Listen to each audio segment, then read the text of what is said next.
हे बघा, हे काजू जे आपण गरम पाण्यात भिजत घातले होते ते असे सोलायचे। नमस्कार मंडळी, कसे आहात? मजेत ना? मी तृप्ती सगुन मांडगावकर मनभर रेसिपीमध्ये तुमचं स्वागत करते। आणि आज आपण बघणार आहोत ओल्या काजूची उसळ। जे आता ओल्या काजूचा सीझन चालू आहे, तर ओल्या काजूची उसळ आपण बघणार आहोत। तर चला आता आपण बघूया ओल्या काजूची उसळ, आणि ती पण मालवणी पद्धतीमध्ये। हे मी अर्धा किलो ओले काजू घेतले। हे ओले काजू मी पहिले गरम पाण्यात भिजत घातलेत, कारण ह्याच्यावरती जो चीक असतो, जो डीक असतो, तो निघायला हवा। नाही निघाला तर घशात खवखव होते, त्यामुळे आपण हे गरम पाण्यात घातलेत। आता हे गरम पाण्यात घातल्यानंतर आपण हे साफ सोलून घेणार आहोत, म्हणजे ह्याच्यावरती जे कवर आहे ते आपण काढून घेणार आहोत। हे बघा, हे काजू जे आपण गरम पाण्यात भिजत घातले होते ते असे सोलायचे।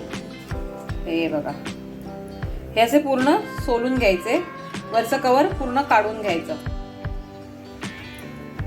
हे बघा, आपले काजू छान साफ करून कसे झाले आहेत बघा। आता हे पण मी गरम पाण्यात ठेवलेले आहेत, कारण ह्याला जो चीक आहे, ह्याला जो अजून डीक आहे, हा बघा, तो असा हा गरम पाण्यातनं निघून जातो। हे आता मी गरम पाण्यात ठेवले, ते स्वच्छ धुवून मगच फोडणीला घालणार आहेत। आता ह्या काजू बटाट्याच्या उसळीसाठी काय काय वाटप लागतंय, वाटपामध्ये काय सामान लागतंय ते आता आपण बघूया। हे आहे ओलं खोबरं, 3 कांदे आहेत, सुखं खोबरं, आलं, 2 हिरव्या मिरच्या, लसूण, कोथिंबीर, आणि आता आपण बघणार आहोत गरम सामान। 2 लाल मिरच्या, बडीशेप, लवंग, जिरं, काळी मिरी, हिरवी वेलची, तमालपत्र, दालचिनी, चक्री फूल, जायफळ, खसखस, धने, हे दगडी फूल थोडंसंच घ्यायचंय, आणि हे आहे जायफळाची पावडर। हे सगळं आपल्याला छान भाजून घ्यायचंय, आणि मग भाजून झाल्यानंतर मग वाटून घ्यायचंय। तर आता मी भाजून घेते आणि मग तुम्हाला दाखवते। हे दोन्ही मिळून आपण भाजून घ्यायचंय आणि मग वाटायचं। हे बघा, आता हे छान असं भाजून घेतलेलं आहे, आणि आता आपण हे मिक्सरला लावून घेऊया। पण त्याआधी आपण फोडणीला बटाटा आणि काजू घालून घेऊया। 2 पोळी तेल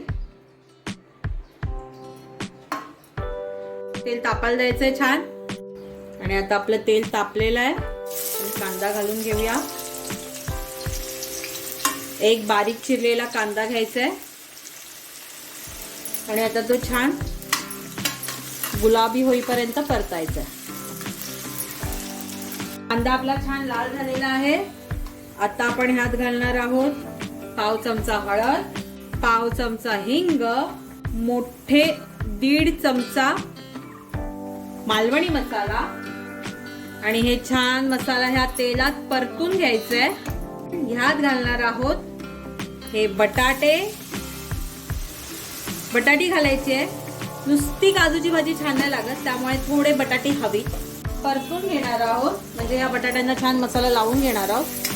ओले काजू जे आहेत, जे आपण साफ केलेले, ते ओले काजू आपण ह्यात घालणार आहोत।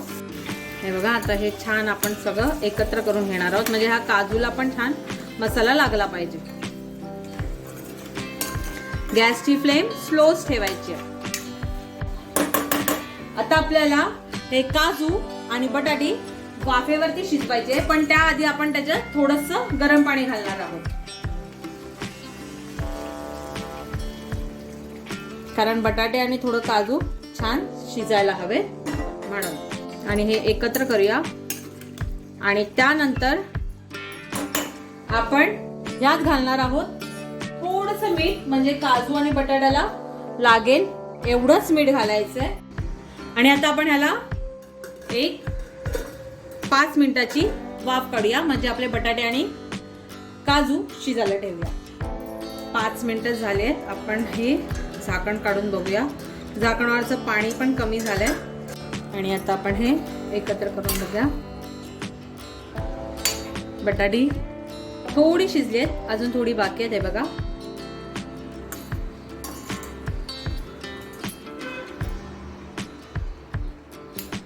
अजून थोडी बाकी आहे, ती आपण वाटप जेव्हा घालणार तेव्हा शिजवून घ्यायचंय। आता आपण झाकण नाही लावायचंय, असंच शिजत ठेवूया त्याला 5 मिनिटासाठी. त्याला छान उकळी आली आहे आणि जे आता आपण वाटप केलं होतं ते बघा मिक्सरला लावल्यानंतर असं छान बारीक करून घ्यायचंय. आता आपण ह्यात वाटप घालून घेऊया.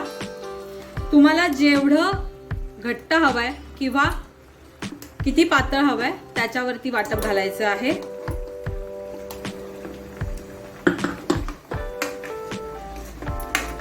थोडं थोडं वाटप घालून एकत्र करायचंय.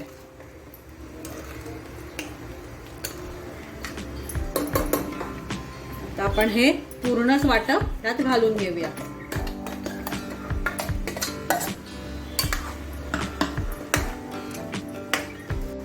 आणि कधी पण गरम भाजी म्हणजे उसळ म्हणा किंवा कुठचीही ग्रेव्ही करताना तुम्ही त्यामध्ये थंड पाणी घालू नका.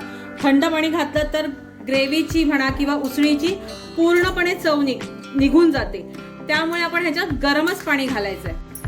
जे मिक्सरला लागलेलं होतं ते छान मिक्सरचं भांडं धुवून ह्याच्यात पाणी घातलेलं आहे. आता हे एवढं पातळ आहे. आता ह्यात आपण घालणार आहोत चवीनुसार मीठ. काजू आणि बटाट्याला घातलं होतं ते बघूनच चव घेऊनच मीठ घालायचं आहे. आणि ही बघा आपली काजूची भाजी तयार झालेली आहे. ही थोडी घट्ट झाली आहे छान. आणि आता बटाटा दाखवते मी तुम्हाला. बटाटा पण आणि काजू पण. हा बघा बटाटा आपला पूर्ण शिजलेला आहे आणि काजू पण शिजलेला आहे. अशी ही काजू बटाटा भाजी तयार झालेली आहे. मालवणी पद्धतीची काजू बटाटा उसळ तयार झाली आहे. आता मी तुम्हाला वाढून दाखवते कशी दिसते ती. आणि आपली ही मालवणी पद्धतीची ओल्या काजूची उसळ तयार झालेली आहे. ही कशी वाटली ही नक्की सांगा. लाईक करा, शेअर करा, सबस्क्राईब करा आणि बेल आयकॉन बटन दाबायला विसरू नका. धन्यवाद. काळजी घ्या.